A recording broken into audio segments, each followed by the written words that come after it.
Hey guys, thanks for coming tonight. You can scan this QR code and it will give you access to the cash flow portal where you'll find all the documents, PPM, and so forth, so you can get the all of the details, risk, and so forth will all be there.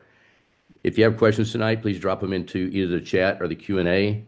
And if you're watching this on a recording, please either text them to this number on the screen or you can email us at the updates at timberviewcapital.com. For those of you that are new to us and don't know about us, you can scan this QR code and get a little introduction video. It goes through my background, why I'm so passionate about these kind of investments. We go through a lot of interesting tax mitigation strategy information. We will be doing discounted Roth rollovers, which have been very popular for our investors. Great way to save a ton of money on taxes. And that's all outlined in this video. So if you want to scan that and watch that later, if you have any questions about it, please reach out. We're happy to go over it and explain it in detail. And if you need help setting up a self-directed account so that you can do that, we can introduce you to people that can help you with that as well. Well, tonight we're doing an update on the industrial triple net. We love the triple net space. It's very reliable, very predictable, and it's just kind of simple math compared to a lot of the other investments that we get involved in. Just a quick typical disclaimer, we're not CPAs, financial advisors, attorneys. We can't guarantee any particular outcome. These are investments and they can go up, down, or sideways. For those of you that don't know me, my name is Tyson Cobb. I'm a semi-retired orthopedic surgeon, left my group in 2019, moved into real estate and other alternative investments, and it's allowed me to work less, make more, and pay a lot less in taxes. As you replace your active income with passive income, you get your time back and you're able to live life by design. It's been a wonderful transformation for me. Donato joined us Q4 of last year. He spent some time at the Department of Defense, entered real estate during COVID, and acquired 176 units by the age of 23. He's the former director of acquisitions for one of the major multifamily investment firms here in the U.S. He's also co-founder of a prop tech startup with a portfolio of 600 plus doors. He leads our acquisitions, deal sourcing, and investment structuring at Timberview Capital. Tracy Ramos is our Director of Investor Relations. She spent 17 years in private banking. She was my private banker for 15 of those, and we're blessed to have her on the team. She runs our investor relations, and she'll hold your hand through the whole process. If you need help setting up retirement accounts, self-directed accounts, so forth, she can introduce you to those people. If you need CPAs that understand some of these tax mitigation strategies that we do, she can make those introductions as well. What do we do at Timberview Capital? Well, we're just a network of people. Started out as a group of orthopedic surgeons investing together.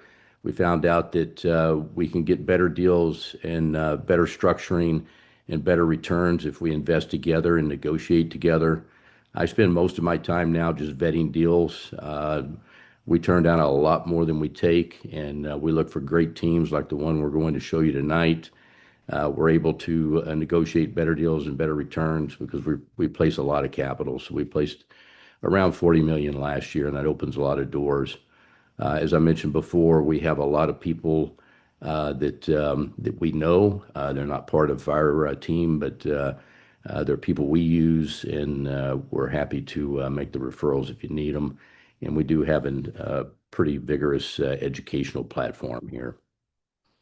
Our mission is to be a trusted partner on your journey to financial success. We do that by providing vetted deals like the one you're going to see tonight and teaching you how to mitigate taxes. We did start a mastermind. We actually have two now, and Donato is in charge of those. So I'm going to turn everything over to Donato and let him tell you about what he's working on here. Thank you, Tyson. The Cobb Club is our answer to being able to provide our audience with higher touch, more support, additional economics and resources to Timberview Capital Network by creating a private white glove membership that allows our accredited investors to access improved investment economics on a deal by deal basis when they're available, access advanced tax optimization education, and personalized support in your investing journey from both now and in the future. Now, Comp Club has a litany of benefits, some of which are described here. First and foremost, early access to all of our new deals and underwriting frameworks before public release. We also offer annual retreats, both at Tyson's Farm in Southern Illinois and internationally at locations like Cancun. We bring together other Timberview Capital Network audience members and investors for uh, masterminding, networking, coming together, and spending good time with good people on the same path as yourself. We focus heavily on advanced tax optimization education, helping you qualify for things like rep status or leveraging short-term rental tax loopholes for W-2 write-off and SDRA planning. And we accomplish that by accessing our professional network who offer discounting services via wealth strategy calls with our organization. In addition, our Cod Club members enjoy what we call the Cod Club Class of Shares, which is a proven economics, which means on a deal by deal basis, we're actually able to offer things like improved equity multiples, preferred returns, cash on cash returns, and actually pay you more for being a part of different investment opportunities simply by being a part of the Cod Club. That also rolls into our priority consideration for oversubscribed offerings. Remember, we have not too much money left available in order for people to invest into. Our top club members get priority access to those deals, in addition to some lifestyle benefits through things like our property exchange. So, year to date, talking about just one of those benefits, what we have in front of us are the different deals we've launched so far in 2026 that have a Cobb Club benefit, which means they have an improved economics. So far, we've had over 12 deals this year get launched with an enhanced economic with the Comp Club, which is an aggregate total value of $190,000 in addition to your investment opportunity simply by investing in these deals as a Comp Club member. We're very happy to be able to communicate this and be able to provide some additional frosting on top of the cake for our Comp Club members, especially for those who are investing with us consistently. Which brings us to the other end of the spectrum in our masterminding, which is the Timberview Academy. So, as opposed to Cop Club, which is designed for those people who are looking to go for the next level and have some additional level of support in their investing journeys, Timberview Academy is designed for those people who are trying to make their very first investment and get comfortable with the idea of private placements. So, it's 100% focused on learning, connecting, growing, and making an impact to allow you to get ready to make your very first or your next real estate investment in a private offering. All about building the knowledge to get yourself comfortable. If you're interested in learning what that content looks like and being a part of the Timberview Academy when it goes live, you can scan that QR code and then we'll go ahead and put you on the wait list. And all of our Comp Club members will receive complimentary access to the Timberview Academy upon its launch. If you have any questions about Comp Club, what it entails, the benefits, and if it's right for you at this moment in time, or you have questions on a specific deal, feel free to scan this QR code and book some time with me personally. We'll be happy to have a phone call or a Zoom call where I'll be able to walk you through what Comp Club entails and if it makes sense for you at this time. Now, let's talk a little bit about what Comp Club looks like on this deal or on this opportunity. Specifically, with MadCap, this opportunity, direct investors are enjoying a 1.79x equity multiple. Our audience is getting a 1.2, 1.82 or 1.83 equity multiple, a bump on the cash on cash, a bump on the IRR, and we're getting a 85-15 split or an 87-13 split as opposed to the direct sponsor 75-25 split.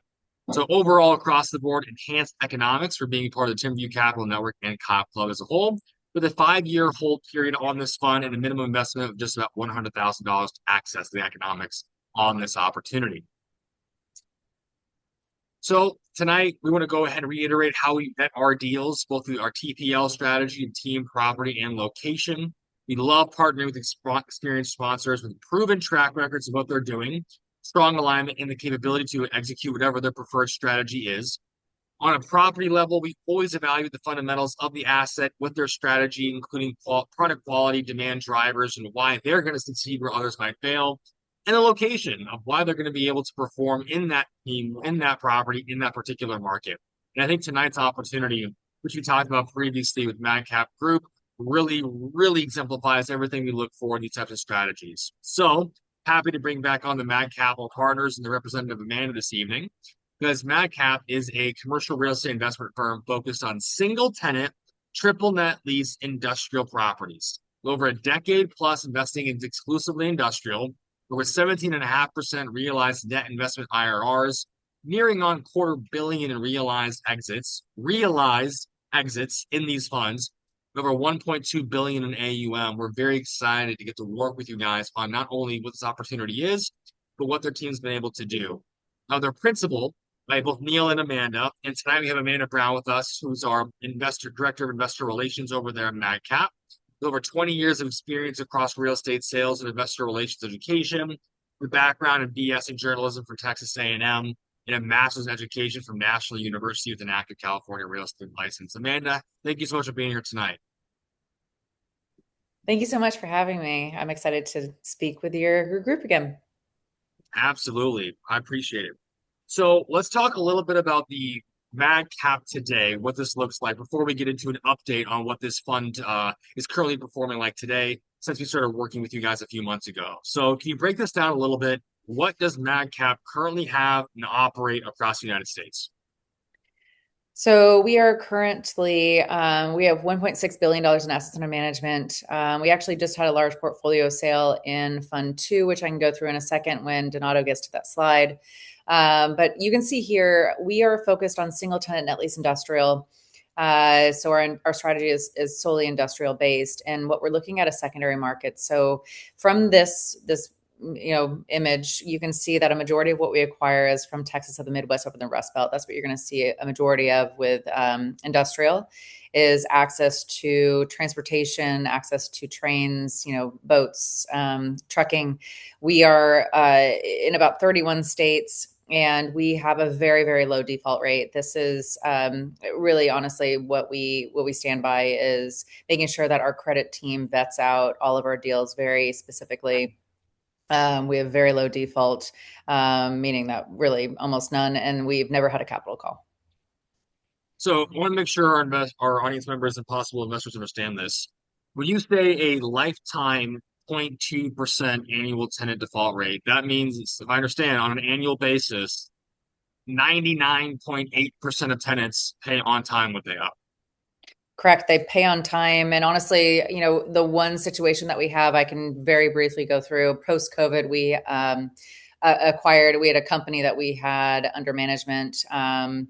They were an aerospace company that they built helicopters. Unfortunately, post-COVID, they received faulty parts, and that resulted in an accident that resulted in death, unfortunately. The company then had to claim bankruptcy. As a result of that, we were able to get the property out of bankruptcy court because we own the real estate. And that is the beauty of this investment, is that we own the real estate, not the company. So when it comes down to it, we were able to sell the property, still deliver to our investors a double-digit return. So really, it wasn't even a terrible situation. It was a terrible situation, obviously, for the company, but for us and our investors, they still received a double-digit return. Amazing. So to our next slide, please, Tyson, when you're able to.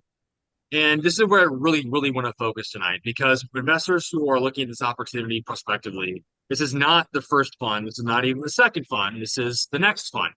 And so what I'd like to do now is get an update from you on how the previous funds have been performing. What is the update as of today? And can you speak a little bit to our investors who are considering this investment? One of the questions we always tell them is, what's been going on? How have you been performing? So what can you tell us about Fund 1 and Fund 2? So we actually have a very exciting update for Fund 2. Fund 1, actually, that was our first fund. We, prior to that, had single asset deals that we were offering to investors. So we were selling all of these investments one by one. So all single tenant, at least industrial, we have a ton of investors. They were coming in. And we realized, we had investors that were buying out of the funds in about an hour. So we realized that we had a very popular strategy, that we had a lot of properties that we were acquiring, or that we could have acquired and wanted to acquire more. So we ended up going towards the fund strategy. So Fund 1 was 2022. We opened in June 2022, closed in August 2022. We had exceeded our goal. We had planned to raise $50 million. We ended up raising $60 million in a very short period of time, 2 months. With that fund, it's consistently performing. We are returning to investors about 7%. We, on that fund, had acquired 24 properties over 15 states. And we are, consistently distributing to investors. Fund 2 is where it gets exciting. We opened Fund 2 in January 2023. We closed about August 2024, and then rolled in, closed all the final properties by the end of the year.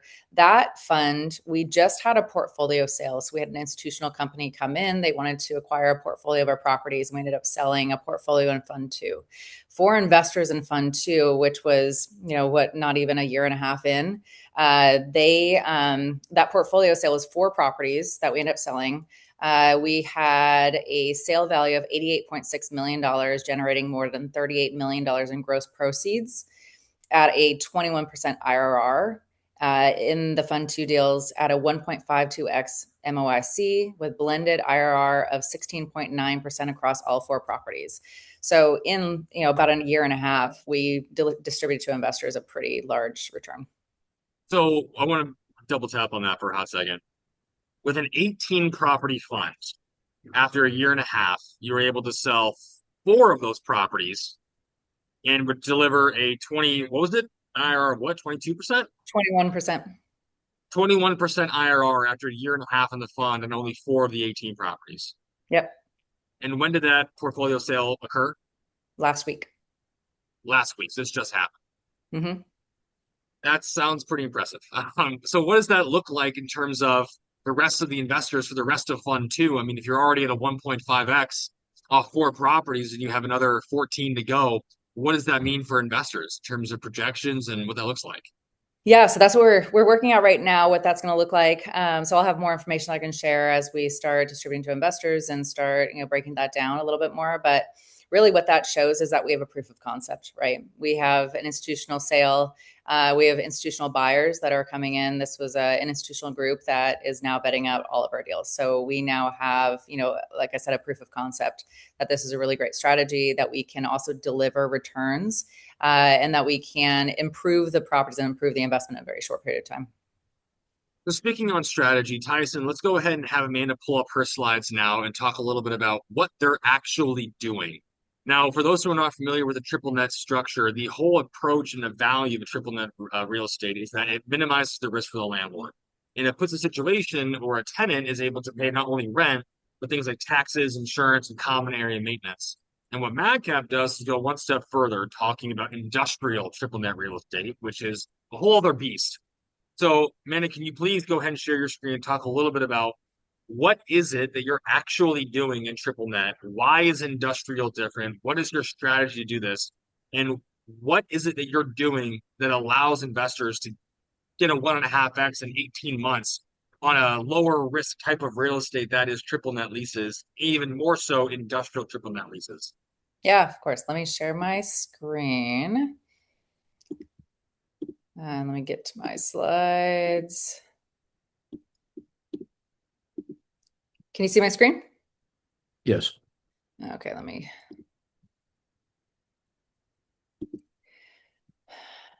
So of course, same disclaimer. So you are investing at your risk. That the investment, we do our best to take care of investors, but there is always a risk with investing. So just a brief overview about us. Tyson and Donato gave you a little bit of an overview about who we are, but we are Mac Capital Partners. We're a commercial real estate investment group. We focus specifically on industrial. We have a few different ways that we invest in industrial, and one of those is single-tenant net lease industrial. We have $1.6 billion in assets under management now. We are about over 10 years into these investments. Our principals, Dax Mitchell and Andrew G, got together in 2015. They started investing in industrial pretty quickly. They started out with a office complex and then grew from there. We currently have about 17.5% realized net IRRs. In our group, we are fully, we do everything in-house, right? We have our finance group, we have our credit team, we have our acquisitions team, we have an IR team. We even have a tax manager on staff, and we have a construction manager. So we really are able to do everything that has to do with the investment. We buy, broker, manage all of our own deals. This is what we've already shown. We acquire real estate coast to coast. So, when people ask what areas we're more focused on, we really are a national company. We are acquiring all U.S. manufacturing companies, all single tenant net lease industrial. And I'll go through more specifically what that means in a second. But we really look at the states and not really, or look at the deals more than the states. And so with this, we, are looking mostly what you're going to see is from the, like I said before, Texas of the Midwest over the Rust Belt. And that really simply is because that's where a majority of the industrial properties are, where those companies are going to be hyper focused. And we're, acquiring a lot of cold storage, aerospace, a lot of just manufacturing, US based manufacturing. The fund itself is a single tenant net lease industrial fund. This is our third fund, as we discussed briefly. But the fund highlights is, we have cash flow. It's a 5 to 6 year hold. We are raising up to 200 plus $1 million. Your MOIC is 1.83 with a 10% preferred return and a 15% projected net IRR. We have a 65% average LTV with quarterly distributions or reports. It's tax advantaged, and we have two different types of investments, and we're taking immediate funding. I will say for this, and this kind of puts a little bit of a timeline on your investments. We are closing this fund in September. So this is a period of time that will need you to kind of decide and push a little bit more into vetting out this deal because we do have a hard close in September. Why industrial now? So we have invested in industrial far longer than it became a buzzword, but industrial really has become more of a buzzword lately. And that's really as a result of COVID, right? Onshoring and reshoring caused a lot of investors to bring their goods back to shore, right? Bring their goods back to the United States. So I live in Southern California, so I saw the boats that were sitting out in the ocean, and a lot of people that didn't get, and a lot of businesses that didn't get their goods. So this forced a lot of companies to bring their goods closer to home, and caused a lot of the Class A industrial to grow. So that ended up resulting in a lot of more expensive industrial real estate.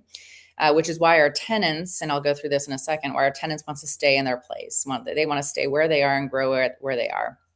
And we're buying second generation real estate, so we're our replacement costs are low. We are acquiring at cap rates between 8 to 9%, and so those are really great cap rates in secondary markets. And so what we're doing is acquiring assets at below replacement cost. What we're looking also as a fixed rate debt. So when we are acquiring with our cap rates and our fixed rate debt, we try to stay within 150 to 200 basis points. And what that means is that as long as we stay within 150 to 200 basis points spread, we can increase NOI. So, our fixed rate debt versus our cap rate all stays kind of within that. And we really stick to that pretty aggressively. And we have a chart actually that shows all throughout Fund 1, 2, and 3 how we've stayed within that spread. So we talk a little bit more about why we're investing in this asset class. So a lot of that is what we're currently all experiencing, right? Inflation, interest rates, tariffs. So with these investments, we have a hedge against inflation. We have hard assets, which is industrial real estate, which has a hedge against inflationary environment. And the reason is because the net lease structure shields against inflation.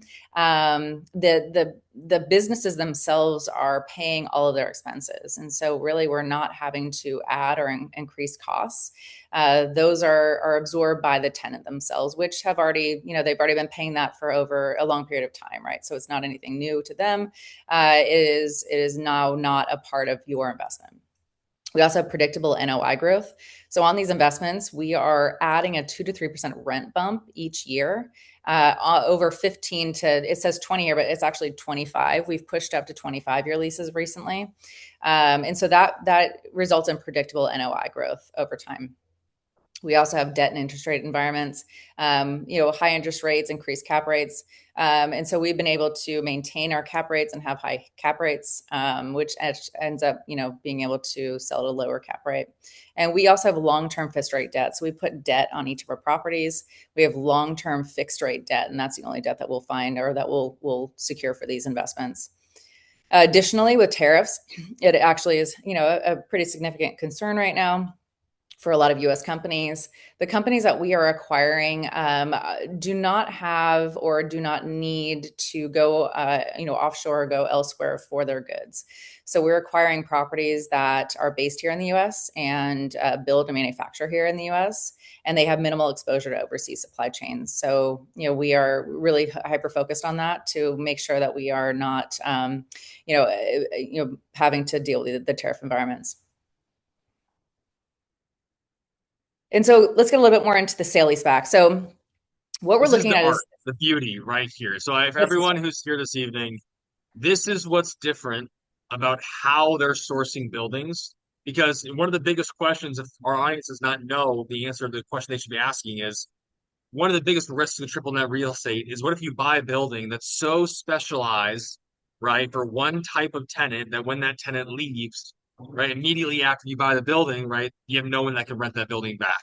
yeah. So that's one of the big questions. And I think this right here addresses how you guys handle that. So I just want to reiterate, this is one of the some of the secret sauce on how this organization is dealing with triple net leases in the industrial space. Please continue. Sorry. Yeah, of course. No, thank you.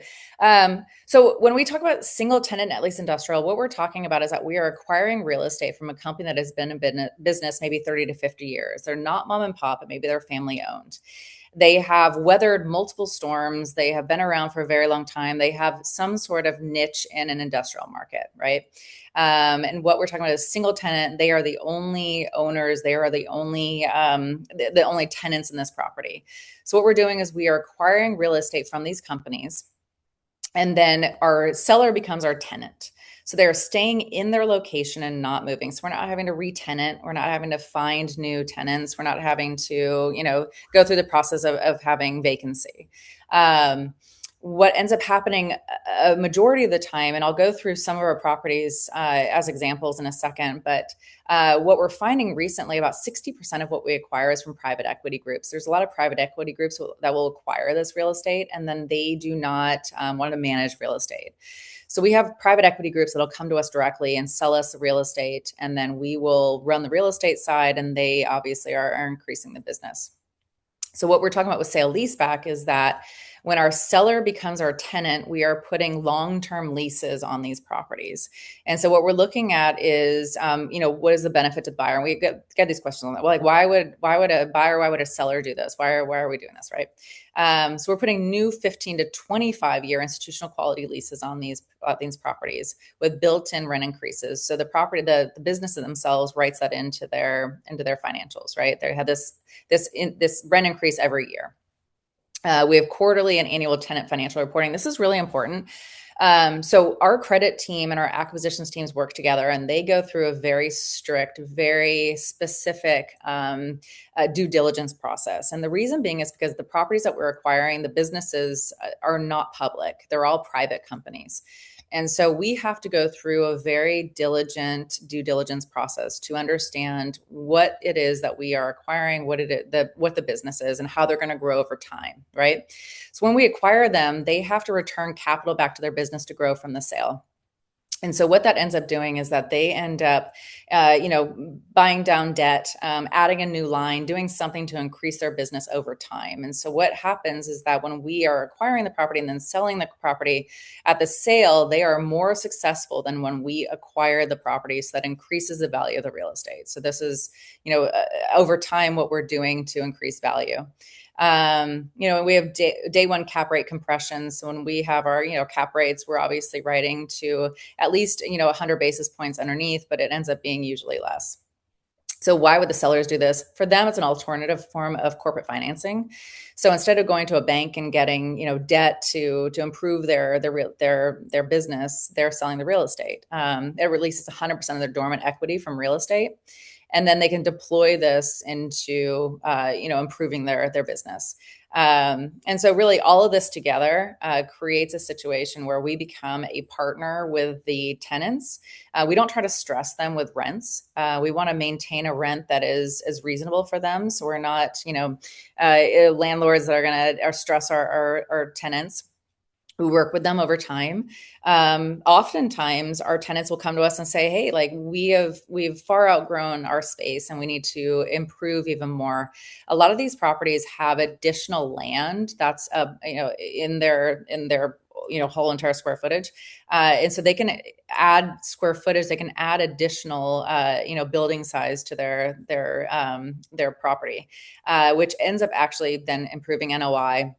We have a construction manager on staff. We can actually end up doing those improvements ourselves, and that happens far more often than not. That they will outgrow their space and improve in the property in those ways. So there's so many different things that we do, and we work with our tenants, and we become really great partners with our tenants over time. And so on the triple net lease strategy, this is an additional part of this. So we have the sale-leaseback absolute triple net leases. And that altogether is our strategy. So the triple net leases that we are putting on these properties, what ends up happening is that the tenant ends up paying for everything. They pay for the maintenance, upkeep, taxes, the building itself, and the land around it. So we have a fully performing tenant from day one. We have no expenses whatsoever. So what ends up happening is that we have immediate cash flow. We have, quarterly tenant credit reviews. So the tenants themselves have to submit to us quarterly financials. So that kind of is in addition to, what we're doing and how we track their progress over time. So every quarter, our tenants have to submit to us quarterly financials so we can stay with their credit. And that speaks also to the risk, right? A lot of investors say, what is the risk of this? And how would we know if something's going wrong? And that is it. Over time, if we are watching their credit and we are to, let's say, see something that's happening, we would see it far in advance and be able to mitigate those risks over time, or jump on a situation that's happening pretty quickly. Excuse me. We are also purchasing at a below replacement cost. So that is a benefit as well. With that, we have built-in rent escalations. We have day one yield, bond-like consistency. So with these, we say, this is like a bond wrapped in real estate, really. It's such a great investment, honestly. And we are paying down our fixed rate debt over time. So that also speaks to kind of what we're doing over the life of the hold. We're paying down our fixed rate debt. Our principals co-invest as well, along with you. And, the business themselves is growing. So really over time, what we're doing is following the path of real estate and returning capital to investors the whole way through. So I wanted to speak a little bit more. If you attended our discussion prior, you've already heard our whole entire strategy, but we didn't talk specifically about some of our investments in our pipeline. So I wanted to talk a little bit more today to add to the last meeting that we had with you, which I know that there's another recording where my principal Neil Walgren talked, and you can go back and watch that as well, which is the same. But I wanted to get a little bit more into the pipeline. I think it's important to understand the properties that we are acquiring, which speaks also to our Fund 2 exits and how we're successful at what we're doing. So with this is our pipeline for Fund 3 and what we're looking at and what we've already closed on and what we will be acquiring over time. So we, as of right now, we have 22 properties in the fund. We will be closing on 5 to 6 more properties before the end of September to wrap up the fund completely and to then move on to our next fund. But Robin Sports was our first fund. You can see with that, The investment amount was 19,570. We had a cap rate of 8.11. That was the very first property that closed. We opened the fund in January, February 2025 and closed on that property first. And so here you can see with the cap rates, I think that's the most important thing to look at here. We're averaging at about 8.42% cap rate for all of our properties. We have some right there that you can see, like Vibrance Technologies 9.1. We also have one H&M Plating 9.25. So we really are looking at really great cap rates. Honestly, such fantastic cap rates. And even the White Plains Linen and Patco, those are two of our lower 7 cap rates. Those ones are performing right now very fantastically. So, overall, our fund is performing really well currently as it is, and we'll continue to acquire properties. With talking about the deal pipeline, our acquisitions teams looks at a lot of properties, a ton of properties actually. They're looking at thousands of properties and vetting them out, and then sending out hundreds of LOIs, and then finally closing on the deals that we have. So who we're sourcing them from is industrial brokers. We have been and have created a reputation in the business that allows us to have brokers come to us directly to sell, or have private equity firms or investment banks come to us directly to sell. We also have some businesses that will come to us directly. So we really are buying a lot of these properties off market, or at least, these people are coming to us with these deals in hand. We also have a reputation in the industry of being able to close on investments. And that's really important because there's a lot of groups that will not be able to close. And we have created for ourselves a great reputation of being able to close on investments that are brought to us and that we are being accepted for. And so we're very selective as well. As you can see, we have, a lot of opportunities we look at, but the ones we actually close on is very small in relation to the ones that we're looking at. We have weekly investment committee meetings. We have deep reviews. We have, rigorous credit, and underwriting. So the due diligence is pretty deep. And I'll go through that in a second as well.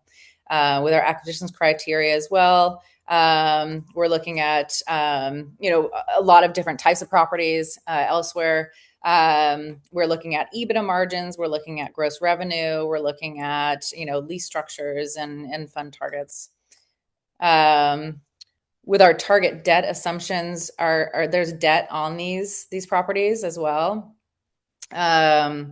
We are placing fixed rate debt, 5 to 10 year loan terms, 60-70% loan to value, and a blend of 25-year amortization, 30 years interest only. We have reduce and eliminate pre-penalties when we can. We're looking at regional banks. So we're really looking at a lot of different types of opportunities to make sure that our debt is where it should be. And if you go back 2 slides here for a hot second, I want to emphasize something. Yeah, go back. Oh, wait. Sorry. Oops. Let me go back. Right there. Yep. So yeah, 1 slide forward, please. Right there. Thank you. So to be clear, you're only buying real estate from companies occupying that real estate that do over $50 million a year. Correct. And when it comes to longevity of the business, is there a minimum number of years in business you look for? They have to be in business longer than 10 years. A majority of the companies that we're acquiring have been in business much, much longer, honestly, 30 to 50 years. But at a minimum, they have to be in business 10 years or longer. So over 10 years at a minimum, with over 50 million in gross revenues. And primarily, when we look at the property types here, it's the kind of things that you never think about, right? It's the bottling plants, things like the manufacturing plants, the storage plants, the people who are manufacturing or providing some level of service that's been doing the same thing since mid 1900s. Yeah, and honestly, when I got into this, into industrial and started really, digging deeper into it, and this really speaks to industrial itself, is how interesting these companies are, to be honest. So everybody is driven by industrial properties, right? You look outside, it's 4 walls and a roof. There isn't anything special with them, right? They're pretty industrial looking. You don't know what's happening inside, but if you really dig deep into what these companies are, they're really fascinating companies, honestly. They are doing or they're manufacturing something very specific, right, for an overall industry. And that's what really makes them so interesting is that they could be doing something so minute and so tiny for a larger industry, but they're making just millions of dollars. It's really incredible, honestly. Vetting out and looking at these properties and looking at these types of businesses. And again, when you drive by them on the road, it's just a nondescript industrial building on the side of the road. It's so fascinating, honestly. Well, thank you. Yeah, let me jump. Actually, speaking of properties, I have a couple slides about some of our tenants. So Robin Sports, this was the very first company that we acquired, very first real estate that we acquired into Fund Three. Robin Sports is a sport court manufacturer for the NBA and for a lot of pro teams. They do hardwood sports flooring. So this is what I'm talking about. Like it's just so very specific, and it's so fascinating. What they do. They're the company themselves, and you can see here, some of the deal terms here, and this is kind of like the information and all this stuff that we're looking at, right, in terms of the financials. But the deal terms are, the interest rate is 6.73. Loan to value 6.6. We have loan terms and amortization 25 years. So we have 25-year deal terms. Here is interesting as well. So what we're looking at when we're vetting out, when we're doing due diligence, and what our credit team is looking at is, EBITDA margins, total debt to EBITDA. We're looking at fixed charge, coverage ratio, FCCR. So we're looking at all of these things, and this is all, what this one is giving off. We're looking at the purchase price. This property itself was 19,570,000. Our rent that we're bringing in is 1.5 million. Our cap rate for this one was 8.11 with a 20-year lease term. The annual escalations, and when we talk about our lease escalations, we're looking at 2 to 3 years. So on this one, we had a 3-year at 3% for years 1 to 5, and then 2.25% after. So we can get like a little creative on those. We have renewals. So we always are writing in renewals to make sure. And that's what a question that we get from a lot of investors are like, what if the environment is such that it isn't a good time to sell? And so for that, we've already written into our deals what happens at that point in time. And so what we have is with renewals, we have extended renewals for these deals. For Robin Sports, for this one company, we acquired 6 different sites. So with this one deal, we have 6 different locations that we acquired in this one deal. For this one right here, this is Kodak Moment. So this is Kodak as you know it, right? But what we're looking at is not the actual camera film company. What we're looking at is this one specific property, which they make thermal paper, and it's really it's very, very interesting actually. So the thermal film, when you look at large signs, right? And they put that thermal film over, let's say, like a glass or something. It's that really thin film that has a picture on it. That's what they do. They print those out, and it's just this very large film. You can kind of see here, but it's fascinating, right? So they do something so very specific in this location with this large company, Kodak. So it's not just doing the camera films. They're doing so much more. With this, they have, they have printer kiosks here. This one as well. So I can say that Kodak Moments we acquired in 2025. This property, this business itself is far outperforming our expectations at this moment. Honestly, it is so very impressive what this company is doing right now, and we'll be able to give an update soon on the progress of this company. But keep your eyes open because this one is just amazing. Amanda, can you clarify? Because a lot of the people in our audience this evening have seen a variety of investment opportunities from the Timberview Capital Network. Sometimes it's a multifamily deal buying bought at a 6 cap or a 6.5 cap.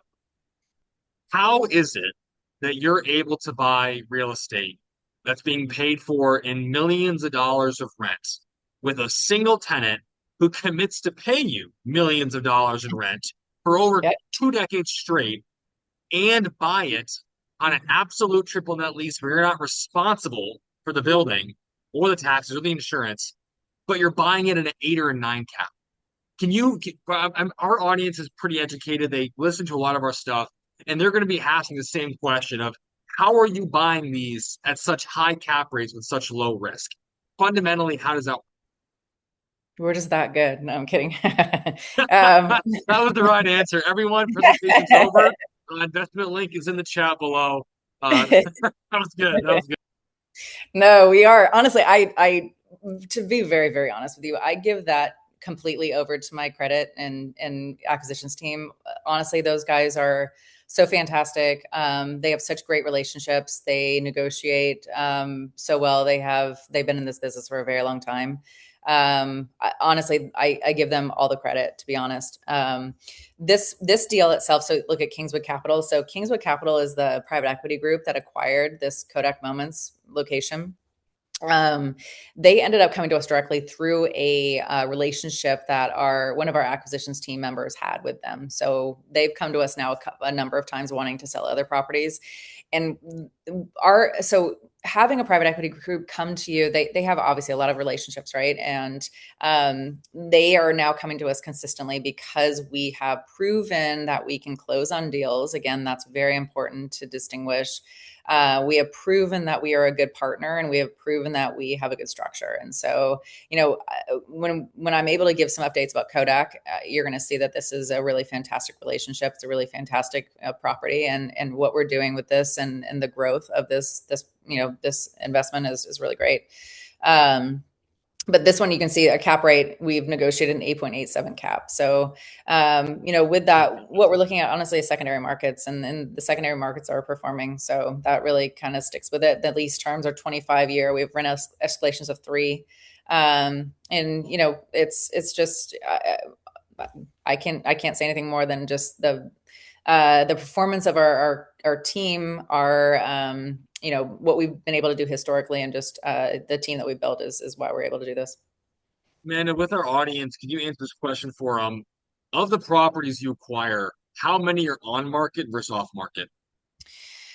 We're negotiating against. I don't have an exact percentage. I think honestly, with the popularity of industrial growing and more groups realizing that it's such a great asset class, we have had to go up against a lot more firms. Whereas before we were buying much more off market. I would say that we're probably having to negotiate, more, and having to go against a lot of other groups. But like I say, that we are able to consistently close. And we have groups that come to us now directly, especially private equity groups like Kingswood. We have a couple other ones that'll come to us directly because other groups have not performed. So we have, kind of, proven ourselves, and also created an environment where we have, a great reputation, and we are getting amazing real estate such as this and others. This one right here, Musser Lumber, we just closed on last week. So this is another one. This right here. So this is pretty amazing. We bought this at a 9 cap with a 25-year lease term at 3% rent escalation. So you can see the ones that we're closing on most recently, they're all 3, whereas it used to be 2, and pretty consistently, and now we're pushing up into 3. And really, honestly, like, look at the price per square foot. It's the rent. It's we're just buying really fantastic real estate. And like I say, I give all the credit to our acquisition and credit team. But Musser Lumber is a manufacturer distributor of biomass wood fiber, and they're a lumber company, and it's a really fantastic property. We've been in discussion with them for a long time. We were able to just close on this last week. A lot of people ask about risk. Obviously, I kind of briefly described when we first started, the risk and how we work through that. But the real estate itself is defensible. So that really is what we stand on. Should anything happen, should anything go wrong, we have our real estate that is, as our that we can sell, right? So it's we're buying it at a basis below replacement cost. We're working with our tenants for improvements. We have profitable units, and all of our credit review, honestly, is very deep, and we have deep due diligence. So that itself as well is what kind of mitigates our risk, honestly. The life cycle. So what happens throughout the life of the hold? So currently, right now, we're in our offering period. So the offering period typically runs from year 0 to 1. We're kind of pushing a little bit more into year 1.5. And so what we're looking at is in that offering period, we are acquiring properties, and that's currently the process that we're in right now until September. We have been since January 2025 acquiring properties and consistently acquiring properties every month. So what we will have in September is all of the properties acquired plus all of the investors in that investment. From that point in time, then we start the years 1 through 5, and then we go through and we have then our cash flow period. So what we say with this is that it's consistent cash flow. Like I said, we've never missed a distribution. We've never had a capital call. So it's very consistent. As long as we collect rent from these tenants, we're distributing to you, right? So you get cash flow from the leases, we're paying down our fixed rate debt. And then we have years 5 to 6 where we're looking at some exit opportunities. And so there's a number of different exit opportunities. We can look at, such as we had in Fund 2, we can sell a portfolio of properties early on or at some point in time in the fund, which that successfully happened in Fund 2 just last week.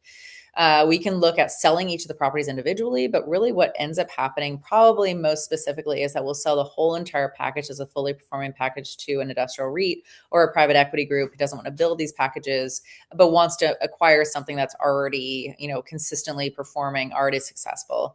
So then we'll exit, and then we'll send to your exit distributions, and then you'll, redistribute those into something else that hopefully with us. But with that, this is the Fund 3 overview. So we have a structure where we have the master fund and the REIT fund. I can talk about that more specifically as well, but we are raising $200 to $500 million as our hard cap. Our fund term is 5 years from final closing date plus 3 one-year extension options. That's obviously for if anything should happen at that 5 years, and it is an environment where we should be closing. We will then have these extensions set in. The offering term is what we're in right now. And the investment period is 3 years from final close date. We have a target debt of 60 to 70% LTV. They're all fixed rate debts. We're only writing fixed rate debt with selective use of IO swaps and rate locks. The investment structure. So for your investment, you'll receive distributions 100% LPs. Up until then, you receive all of your capital, right? Then you have 100% of your principal returned. Then you have compounded preferred return hurdle met, and then the GP catch up, and then LP GP split. So what that means is that you're receiving distributions first on your money, then on your pref, and then at the end you'll have a distribution, a certain amount that ends up being a larger check at the end when we figure out how much of the exit that we've ended up selling. Your pref is 10% with a 20 to 25% GP carry, with your minimum investment of 100%. And we're saying that by your exit, you should have probably a 2x multiple. Fantastic. Tyson, if we can go ahead and get with your mind, we have a little bit left on this one. Just real fast. Yeah. So what I want to Okay. point out also, we have a lot of people that ask about acquisition and management fees. I can say honestly that ours are very, very low. And the reason being is because we are not property managers. We're not managing the properties.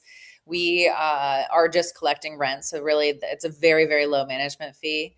You need accredited investors, which I'm, Tyson and Donato will vet out and ensure, but we have a lot of different, opportunities to invest through your 401k. It is important as well to point out, because we have a lot of investors that ask that our principals co-invest in the whole entire investment. So that is carve out guarantees as well by our principals, Dax Mitchell, Antergy, and Neil Walgren. We do have fund support and fund management. So everything's been vetted out by lawyers and by, fund support. Did you want to talk about this, Tyson or Donato? This is We'll your do a returns. quick rehash. So for our audience members tonight, this is what your economics look like coming into the Timberview Capital Network and through our COB Club. On left-hand side, directed investor is if you are not a part of the Timberview Capital audience and you were to invest in the MACCAP offering, that's what your returns would be. So for everyone here, you should be looking at least the middle column for what the Timberview Capital Network is getting, and our comp members on the right-hand side. Please feel free to take a photo of that or get an idea of what those numbers look like, which is just over a 1.8x equity multiple, a 10 pref, just under a 9% cash on cash, 15% IRR, and the 85-15 or 87-13 projected LPGP split. And then I believe then, Tyson, we have a couple more slides. We'll go ahead and pull back on the screen for a quick recap on our Yes. side. So I appreciate it, Amanda. Thank you for sharing your side. Yeah, let me stop sharing. There you go. Thank you very much. And we're going to go ahead and finish up with the last few slides for going into our Q&A session. So before we get Well, to our I'm Q&A, working on oh, this, go ahead, Nader. Do you Tyson. want to grab? There's one question in the Q&A. Yeah, Guys, if you have any questions, please drop them in the Q&A, and we will try to get them answered. Yeah, so perfect. it says, yeah, I see that. It says when Kingswood Capital sells the Kodak investment, what happens to the lease? So what ends up happening typically is that we will either continue the lease or we'll rewrite the lease. It depends on what's happening at the time, but typically we will continue the lease or work with Kingswood Capital to determine what the lease terms are for this new investment. For this with Kingswood, we ended up rewriting the lease with Kingswood Capital for the Kodak investment. Fantastic. Perfect. So a quick summary for everyone here this evening. Fund 3 is doing a $200 million equity raise, the hard cap at just about $500 million. These are all 15, 20, now 25-year leases with zero landlord expenses. So going through that absolute triple net component with the built-in 2 to 3% annual rent escalations. And because this always gets double tapped on, quarterly distributions, Amanda confirmed for me, starting 45 days after fund close. Is that correct? Yeah, so yes, so that's our timeline. Once the quarter closes, we will have funds in your bank 45 days from the end of the quarter. That also comes with an update, a quarterly update, which we'll send to Donato and Tyson, and they can disseminate out to you. Perfect. So the fund's closing supposed to be in September. So the first distribution would come 45 days post September. No, it depends on when you invested. So you had a number of investors come in with this last distribution that you just sent in. Those investors then will have a prorated return for that quarter, and then they'll receive their full distributions the next quarter, 45 days after that. So for this one, they'll have a prorated because it was obviously in the middle of the quarter. And then you receive your full quarter distribution for the first quarter of your full full Perfect. quarter investment. Sounds great. Thank you. And if we can get our next slide here when you're ready, Tyson, I appreciate it. A little bit of high level, why are we talking about industrial triple net real estate? I hope that through our conversation this evening, everyone here understands why industrial triple net real estate is attractive. The low vacancies, the long leases, the built-in revenue bumps, and the ability to buy at what I think is just insane cap rates for such low risk type of real estate. This is why MACCAP has been raising hundreds of millions of dollars to pursue this type of asset class. It's why we're And bringing this group together and why we're really proud to be working with MACCAP. let me add just real briefly to this slide. So it's really important to understand right now the reason why these reason why these companies want to stay in their location and why they sell their real estate to us is because of this low vacancy. That's really the key factor here. With all of the new builds, the new Class A, new industrial, the new Amazon facilities, all that stuff.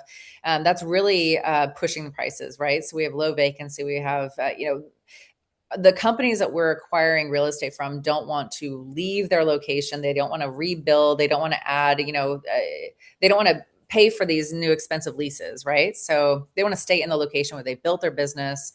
A majority of the town is built around their real estate, around their manufacturing hub. And so what this has led to is that they want to stay in their locations, and it makes more sense for them to stay, to sell their real estate, to rewrite their leases and have lease terms versus owning the real estate, and then expand their property in where they actually are located, as opposed to paying more to go to a new property. Great qualifier. So I believe our final slide here, if I'm not mistaken, Tyson, on our next up, is just talking about why we're doing this stable asset class, securitized cash flow to the point of 9% cash on cash, with a very active lending environment, people lining up to lend these assets with market, most of their capture value coming through the market inefficiency and being able to roll these all up. So, if you're interested in pursuing this opportunity with us and participating in this deal, you can scan this QR code. We'll bring you to the Industrial Triple Net Fund 3 cash flow portal and overall portal documentation. You can also reach out to us at updates@timberviewcapital.com or shoot us a text at that phone number in the bottom right-hand corner. And you can feel free to reach out with any questions you might have about this deal. I will remind you all that the fund is closing in September, so you've had plenty of time to participate. There's still a little bit of time to get in. We're next about month and a half. So please, if you have any questions, reach out to us, and we hope to see you as a part of the Industrial Triple Net Fund 3 with our good friends Amanda at NatCap. Thank you so much. I appreciate it. Absolutely. I don't think we have any other questions so far in the chat or in the Q&A, as I'm currently seeing. So Tyson, I'll go ahead and turn it over to you for some closing comments. Thank you, Donato. Great job as always. Guys, Myra was nice enough to drop all our links in. So if you didn't see the launch, so obviously we're doing an update tonight. But if you want to watch the launch, there's a link in the chat where you can pull the recording up from the launch webinar. There's also a link in to schedule a call with Donato if you have questions about the mastermind or anything else, or even this investment. You guys are welcome to schedule a call with me as well. And we have the introduction video. Myra's dropped the link for that for the people that are new, and or if you want to know more about some of the tax mitigation strategies. As I mentioned, we'll be doing the discounted Roth rollover. I would expect a 50% reduction on this one by doing the rollovers, and it's a great tax mitigation strategy if you haven't done it. And just a little house cleaning. So, Amanda, just to clarify a little bit, because we talked about different closings and the distributions and so forth. But the investors that when they invest, their pref starts, is it 45 days after that time period? No, their pref, well, so their pref starts when they invest, but we are closing consistently on properties. So we are putting funds in to the investment. For some investors that are investing in, like before we pull funds, we do have an escrow account that you're going to make, money market rates on. But for the most part, we are closing on properties so consistently. We're just turning immediately every month. So the investors, your pref starts when you invest, when your capital is received. Gotcha. Okay. And for the new investors, just to go over the difference between the cash on cash versus the pref. So the pref, the 10 pref, which you're giving our network, Yeah. is that means they get 100% of the cash flow up to a 10% of their investment every year before there's any kind of split. Correct. Yeah, and I want to also clarify just to make sure that we're very clear. So in our acquisitions phase right now, in our operating, the phase that we're in right now, we're acquiring properties. We are distributing very low, just for full transparency, and that's specifically because we are pushing all capital towards closings. We want to make sure that we're acquiring all of our real estate as opposed to just distributing all that money back out to investors. So all of the capital right now is being pushed to distribute or pushed to closing properties. So we've been distributing about 4%. And that's just until we close. So when we close in September, then we'll start being able to bump up those distribution amounts to investors. In full transparency, I just want to make sure that investors aren't expecting a lot. But what ends up happening is that Fund 1 is at about 7, Fund 2 is about 7.5, and so Fund 3 will then, once the fund close, bump up to par with those investments. So then what happens is that over time, we're continuing to distribute to investors at that amount. Then we increase those distributions over time as rent escalations grow. And then as we're looking closer to the end, you're receiving, obviously, we owe you that 10%. So that's what ends up happening, is that you have now the amount, the difference between what we have been paying you versus what we owe you. We owe you 10%, right? So you have the amount that we paid you, which is whatever the percentages that we've been distributing over time, bumping up those rents towards 10. And then we'll have an exit waterfall, which is that waterfall split, which means that when we sell the properties, the equity that we get from those investments, you get 85%. Yeah, so one thing I wanted to point out also, you mentioned earlier that early on you guys were doing single asset Yep. purchases, whereas now you have a fund that has multiple assets. And one of the things that we love about that, and you pointed this out, but I just want to make sure that everybody on the webinar doesn't miss this. It does provide a lot of diversification and it decreases your Correct. risk substantially. So, Yeah. if you have a single property, you have one tenant. So you're either 100% occupied or 0% occupied. And in this type of a situation, you're very diversified. So it spreads the risk. The other thing that's important to note, a lot of our investors that are on tonight know all about the ups and downs and difficulties with multifamily and some of the Yeah. other asset classes dealing with 2x increases in their insurance and taxes going up. None of that matters in this class because the tenant has to pay for all of that. Yeah. And as you pointed out, the reason they're willing to do that, I mean, they're actually selling their building that they're in. It's their building Mhm. that they've done exactly the way they want it. It's set up exactly the way they want it, and they're selling it so they can get their capital back and grow their business. Correct. So it's something they want to do. They're approaching you with this, and it's just one of the beauties of the whole triple net system, the way that it works. It's a win-win for everybody. Well, Amanda, thank you so much for coming tonight. Great job as always. We appreciate you letting Timberview Capital partner with you guys. We love partnering with solid people that have a solid track record. They know what they're doing. You're professionals, and we just appreciate being able to partner up. So we're going to do a little Cobb breakout for the Cobb Club Mastermind people, and we're going to close shop. But we're happy to jump on a call with anybody if you have questions. So please reach out. And thank you all for coming tonight. Thank you so much for having me.